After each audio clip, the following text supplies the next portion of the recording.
7 fragile women went up the mountain. 7 came down, weeping. Gideon didn't want a porcelain doll to freeze in his cabin. He demanded a partner.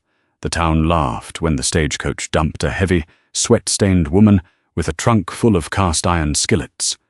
The laughing didn't last long. The stagecoach came to a violent halt outside the Ridgeville Mercantile.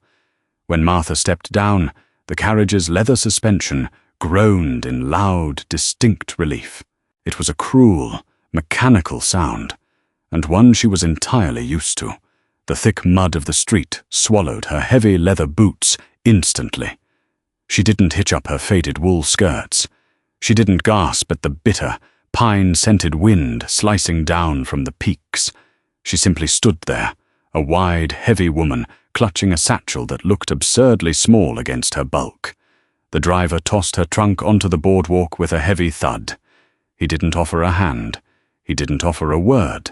He just spat a stream of dark tobacco juice into the mud, cracked his whip, and let the exhausted horses pull away. Martha stood alone. She was 28, heavily built, and acutely aware of the stares burning into her back from the mercantile porch. Men in canvas coats and battered hats paused their conversations. Women in high-collared dresses peered through the frosty glass of the shop window. They were looking at her hips, her broad shoulders, the thick flesh of her neck.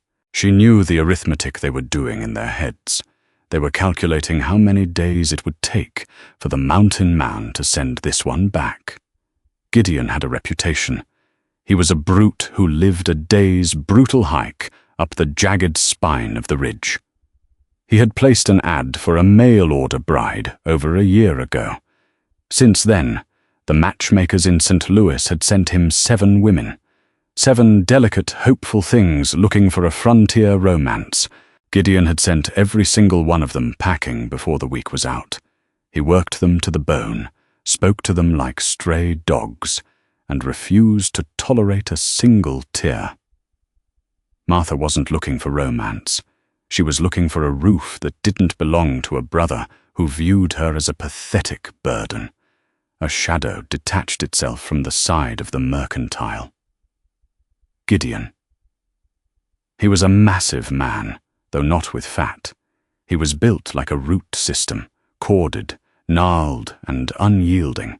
His beard was a tangled mess of brown and iron grey. He smelled strongly of pine pitch, wood smoke, and unwashed wool. He stopped 2F'd from her and stared. His eyes were flat, the colour of wet slate. He didn't look at her face. He looked at her thick waist, her heavy arms, the sweat already beading on her forehead, despite the cold. "You're the bride," he said. His voice was gravel, grinding in a tin pan. "I am," Martha replied. Her voice was steady. "You're big and you're rude. Are we going up this mountain? Or do you intend to stand here and inventory my flaws until it snows?" A flicker of something crossed Gideon's eyes. Not amusement, something sharper. He grunted, reached down, and hoisted her trunk onto his shoulder as if it were a sack of dry feathers. "Keep up," he said, and started walking toward the tree line. He didn't look back. Martha tightened her grip on her satchel, took a deep breath that rattled slightly in her chest, and followed. The first mile was steep. The second mile was a punishment. Gideon set a punishing pace, a deliberate test designed to break her. This was where the 3rd bride had sat down on a rock and started crying. This was where the 5th bride had sprained an ankle and begged to go back. Martha did not cry, but she suffered. Her thighs chafed together beneath her heavy skirts, the friction burning like a lit match. Her heart hammered against her ribs, a frantic, trapped bird. Sweat poured down her face, stinging her eyes, soaking the collar of her dress. She was carrying 70 extra pounds of weight up a vertical incline, and every muscle in her legs screamed for mercy. Halfway up, her boot caught a slick root. She went down hard, scraping her palms against the sharp gravel. The pain flared hot and immediate. Gideon stopped. He turned slowly, the trunk still balanced easily on his shoulder. He looked down at her in the dirt. He didn't offer a hand. He waited. He was waiting for the tears. He was waiting for the surrender. Martha looked at his boots. Then she looked at her bloody palms. She planted her hands in the cold dirt, pushed her heavy frame up, and wiped her hands on her apron. She didn't look at him. She just stepped past him and kept walking up the trail.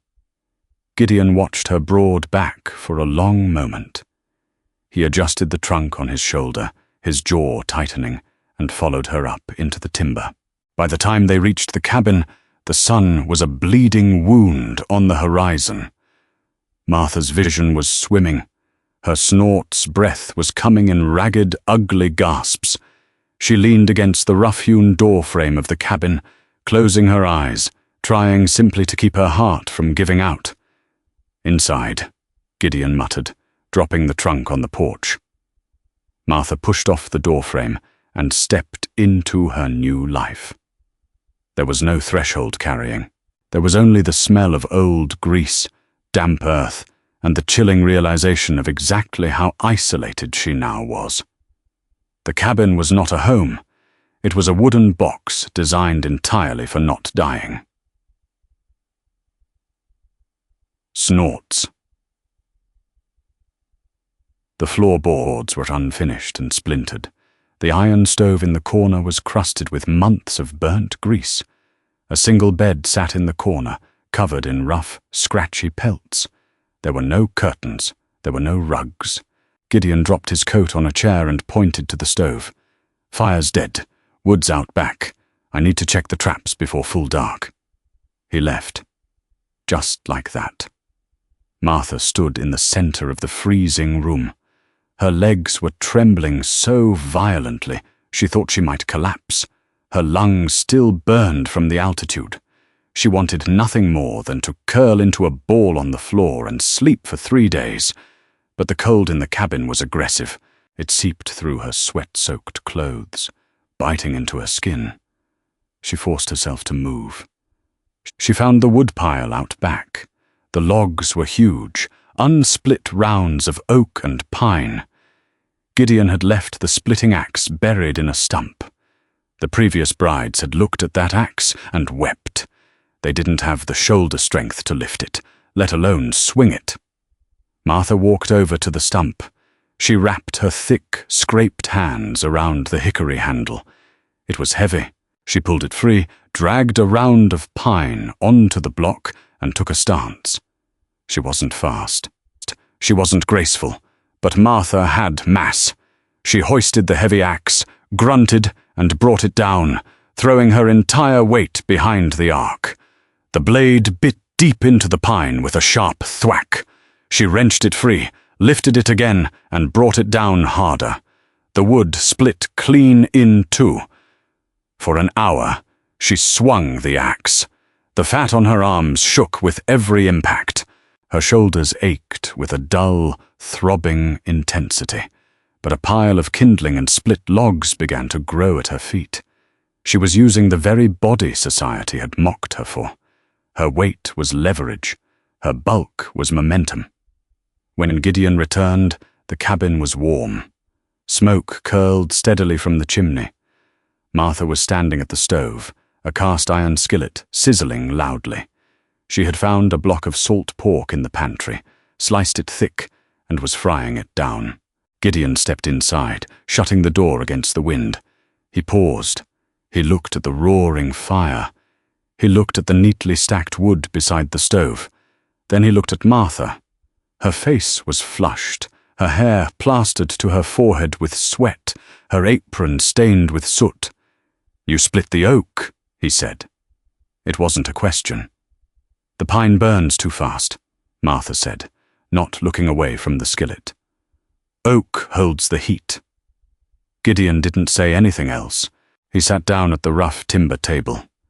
Martha plated the salt pork alongside hard, dense biscuits she had fashioned from flour and lard. She set the tin plate violently in front of him. He took a bite. It wasn't delicate. It was heavy, greasy, and incredibly filling, exactly what a body needed to survive a mountain winter.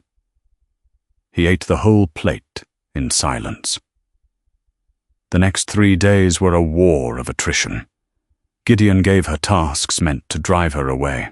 He told her to haul water from the creek, a 1/4 mile down a steep, icy bank. Martha took 2 heavy wooden buckets. She slipped on the ice, bruising her hip horribly. But she didn't leave the buckets. She dragged herself up, filled them, and hauled the agonizing weight back up the hill, leaning her wide hips into the incline, using her low center of gravity to keep from falling again. He told her to clean out the root cellar. It was damp, pitch black, and infested with spiders. Martha spent 6 hours on her hands and knees in the freezing dark, pulling rotten potatoes and scrubbing the stone floor until her knuckles bled. On the evening of the 4th day, a storm rolled in. The wind battered the cabin walls like a physical fist. Gideon was sitting by the fire, oiling his rifle. Martha was kneading bread dough on the table. She had been working for 16 hours straight. Her back was a column of fire. "You breathe too loud," Gideon said suddenly, his voice cutting through the whistling wind. Martha stopped kneading. She left her hands in the dough. She turned to look at him. "You sound like a broke-down draft horse when you haul that water," he continued, not looking up from his rifle. "Takes you twice as long as it should." Martha wiped her dough-covered hands on a rag. She walked over to him. She didn't shrink away. She stood over him, casting a large, imposing shadow. "I am fat, Gideon," she said. Her voice was terrifyingly calm. "I am heavy. I breathe loud because I am hauling," snorts, 40 delelb of water up a sheet of ice, carrying 80 extra pounds of flesh. "I know exactly what I am. The Mirror in Boston told me every day. The people in your town told me yesterday." Gideon stopped oiling the gun. He finally looked up at her. "But I hauled the water," Martha said, her voice dropping into a harsh whisper. "I split the wood. I scrubbed your filth from this floor. I didn't come here to be a fragile little flower for you to admire. I came here to work. So you can insult my breathing. You can insult my size. But do not pretend for 1 second that I am failing you. You wanted a partner who wouldn't die in the winter. Look at me, Gideon. Do I look like a woman who starves easily?" The silence in the cabin was heavier than the storm outside. Gideon stared at her. He saw the dark bruises on her wrists. He saw the sheer, unvarnished strength in her wide, flat eyes. Slowly, Gideon set the rifle down. "No," he said quietly, the gravel in his voice entirely gone. "No, you don't." Martha held his gaze for 3 more seconds. Then she turned around, walked back to the table, and went back to punching the dough. The true cold arrived 3 weeks later, descending not as a season, but as a predator. It froze the creek solid, buried the tree line in 4 ft of snow, and trapped them inside a claustrophobic existence. The silence of the mountain was absolute, broken only by the sharp, terrifying crack of freezing timber. Gideon went out to check the deep wood snare lines on a Tuesday. By nightfall the wind had picked up, howling down the chimney and rattling the heavy iron latch on the door. Martha kept the stew hot. She kept the fire roaring. She waited. When he finally returned, he didn't walk through the door. He fell against it. The heavy oak plank shuddered under his weight. Martha dropped her mending, crossed the room in 3 heavy strides, and threw the bolt. Gideon collapsed inward, bringing a wave of blinding white snow with him. His face was the color of old ash. His heavy canvas coat was dark and slick with freezing blood on the right side. He had misjudged a deadfall trap. The heavy timber had snapped his shin bone and driven a jagged splinter of ironwood deep into his calf. He had dragged himself 2 miles through a blizzard with a makeshift tourniquet crafted from his belt. Martha did not scream. She didn't press her hands to her mouth. She looked at the blood, calculated the volume, and moved. Gideon weighed over 200 elbe, dead weight in his encroaching shock. The previous brides would have been physically incapable of moving him. Martha didn't hesitate. She grabbed him under the armpits, dug her thick boots into the floorboards, and pulled.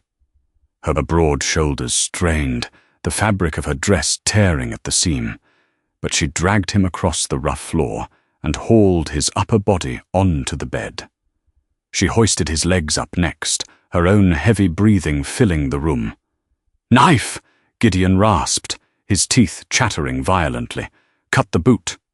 She took his skinning knife from his belt. She sliced through the heavy leather of his boot, peeling it away to reveal the ruined, blood-soaked wool of his trousers. The wound was ugly. The bone was pushing against the skin, and the wood splinter was lodged dangerously close to the artery. "You need a doctor," Martha said flatly, grabbing a bucket of clean snow to melt on the stove. "Doc's in the valley," Gideon groaned, his eyes rolling back in his head. "Ain't making it. You got to pull the wood, set the bone." He passed out before he could tell her how. Martha stood alone in the cabin. The wind shrieked outside, mocking her. She was a city woman. She knew how to pluck a chicken and hem a skirt. She did not know how to perform frontier surgery, but she knew that if she did nothing, the man bleeding on the bed would die, and she would freeze to death shortly after. She washed her hands with harsh lye soap. She heated the skinning knife in the glowing coals of the stove until the steel glowed an angry orange. She tore clean bandages from her petticoats. Then she went to work. She used her sheer mass to pin his leg down, throwing her upper body weight over his knee so he wouldn't thrash. She took a deep breath, gripped the bloody ironwood splinter with a pair of forged tongs, and yanked. Gideon screamed, a raw, primal sound that jolted him awake. His body bucked instinctively, a violent surge of muscle that would have thrown a smaller woman off entirely. Martha didn't budge. Her weight held him down. She pressed the glowing knife blade directly into the bleeding wound to cauterize the damaged vessels. The smell of burning flesh and copper filled the cabin, thick and nauseating. "Hold still!" she roared over his shouting, her voice echoing off the timber walls. She didn't stop. She manipulated the broken tibia, using her thick, strong hands to force the bone back into alignment. It required brutal, unyielding force. She pushed until she felt the sickening pop of the bone settling. She splintered it with kindling wood and bound it tight with the torn petticoats. For the next 4 days, Gideon burned with a vicious fever. The infection set in, turning his skin pale and clammy. He shivered so violently, the bed frame rattled. The cabin was freezing, the firewood reserves dwindling rapidly. Martha slept in short, brutal shifts. When the wood snorts ran low, she waded out into the chest-deep snow, took the heavy axe, and split more. The cold bit into her face, chapping her lips until they bled. She hauled the wood back, her large body burning an immense amount of energy just to push through the drifts. She didn't complain. She worked. When Gideon's shivering grew dangerous, the fire wasn't enough. The cold was leaching the life out of him. Martha stripped off her damp apron and her heavy outer dress. She climbed into the narrow bed beside him, pulling the heavy furs over them both. She wrapped her thick, warm arms around his trembling frame. She pressed her broad, heavy body against his back, sharing every ounce of her core heat. Society had told her that her body was a gluttonous failure, a repulsive surplus. But here, in the dark, freezing isolation of the mountain, her body was a furnace. Her body was salvation. She held him through the longest night of the storm. She listened to his ragged breathing, matching it with her own deep, steady rhythm. She absorbed his violent tremors, grounding him with her unmovable presence. By the dawn of the 5th day, the fever broke. Gideon opened his eyes. The cabin was warm. The smell of boiling salt pork and pine filled the air. He turned his head slowly. Martha was sitting in the chair by the stove, her eyes bruised with exhaustion, her hands wrapped around a tin cup of coffee. She looked battered. She looked completely exhausted. She looked entirely beautiful. "You're awake," Martha said, her voice rough. "I'm alive," Gideon replied, his voice barely a whisper. He looked at his splintered leg. He looked at the mountain of freshly split wood stacked neatly by the door. Then he looked at the woman who had put it there. "You didn't run." "Where would I go, Gideon?" she asked, taking a slow sip of her coffee. "I have bread to bake." Gideon closed his eyes, a profound, unfamiliar weight settling in his chest. It wasn't the heavy grip of survival. It was the sudden, undeniable realization of respect. Spring did not arrive gently. It tore through the mountains in a violent rush of melting ice, roaring creeks, and deep, impassable mud. The snow receded, revealing the bruised and battered earth beneath.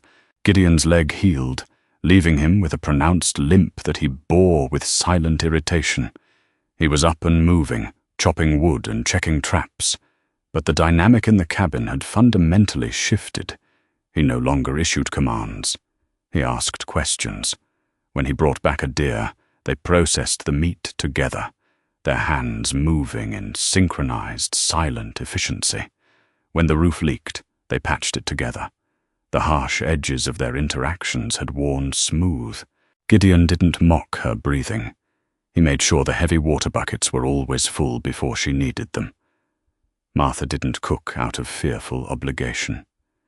She cooked because he looked at her food like it was the only good thing in a miserable world. In late April, the trail finally hardened enough to bear the weight of a wagon. They needed flour, coffee, and salt. It was time to go down to the valley. Martha sat beside Gideon on the buckboard, her heavy wool shawl pulled tight against the lingering chill. She felt a knot of dread tightening in her stomach as the town of Ridgeville came into view. She remembered the smirks. She remembered the whispered calculations of her failure. Gideon drove the wagon straight down the center of the muddy thoroughfare, pulling up hard in front of the mercantile. The town was busy. Miners, loggers, and local women milled about the boardwalks. When the wagon stopped, the conversations died. People turned. They stared. They saw Gideon looking exactly as he always did, large, fierce, and unapproachable. And then they saw Martha. She hadn't lost weight.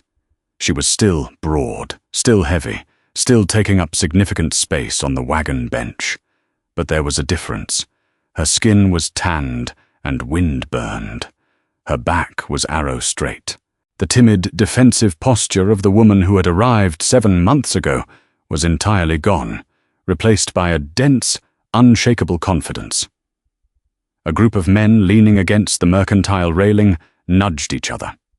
One of them, a lean man named Miller, let out a low whistle.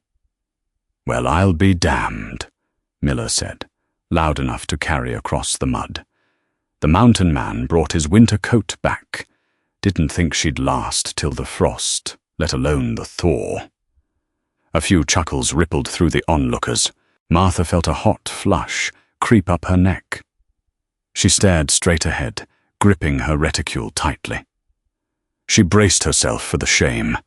Gideon didn't say a word. He didn't yell. He simply wrapped the leather reins around the brake lever and stepped down from the wagon. He walked around to Martha's side. He didn't wait for her to climb down. Gideon reached up, put his massive hand spanning her thick waist, and lifted her. He lifted her easily, setting her down on the boardwalk with deliberate care. He didn't let go of her waist immediately. He stood beside her, a terrifying, silent wall of muscle, and turned his cold, slate-grey eyes onto Miller. The silence that stretched across the street was deafening. Gideon's stare was a physical threat, promising immediate, catastrophic violence to anyone who spoke another syllable. Miller's smirk vanished. He swallowed hard, touched the brim of his hat, and quickly backed away into the store. The other men scattered, suddenly finding intense interest in the planks beneath their boots. Gideon turned his attention back to Martha. He didn't offer a grand speech.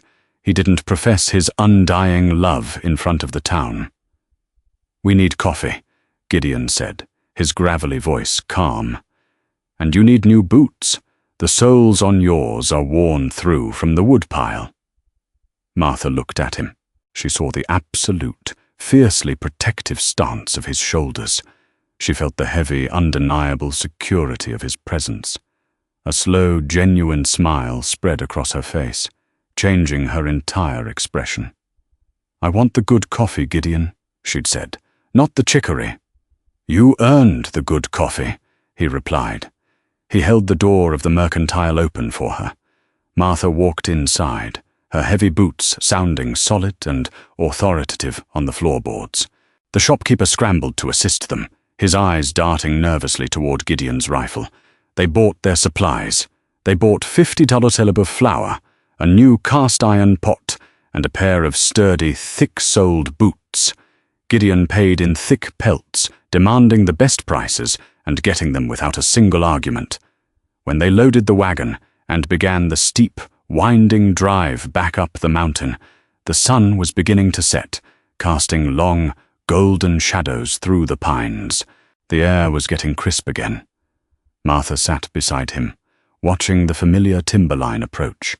The cabin was waiting. The stove needed lighting. The quiet, brutal work of survival was waiting for them. But it was no longer a punishment. Gideon reached over, his rough, calloused hand finding hers on the wooden bench. He didn't squeeze it tight. He just rested his hand over hers, lacing his thick fingers through hers, grounding them both. Martha didn't say a word. She didn't need to. She leaned her heavy shoulder against his, the buckboard swaying as the horses pulled them up the ridge. The mountain was unforgiving, and the winters would always be cruel. But as they crested the hill and saw the dark silhouette of their cabin against the twilight sky, Martha knew she was exactly where she belonged. She was no fragile bride sent up to die. She was the mountain's equal, and she was finally home. What an incredible journey of survival and unexpected partnership. Martha proved that true strength isn't about fitting into a mold, but about having the grit to weather the darkest, coldest storms life throws at you. Gideon learned that the best kind of love isn't delicate. It's forged in fire and built to last. If you felt every frozen wind and every spark of respect in this story, hit that like button right now. Share this video with someone who appreciates a rugged, genuine romance, and make sure to subscribe for more deep, emotional stories.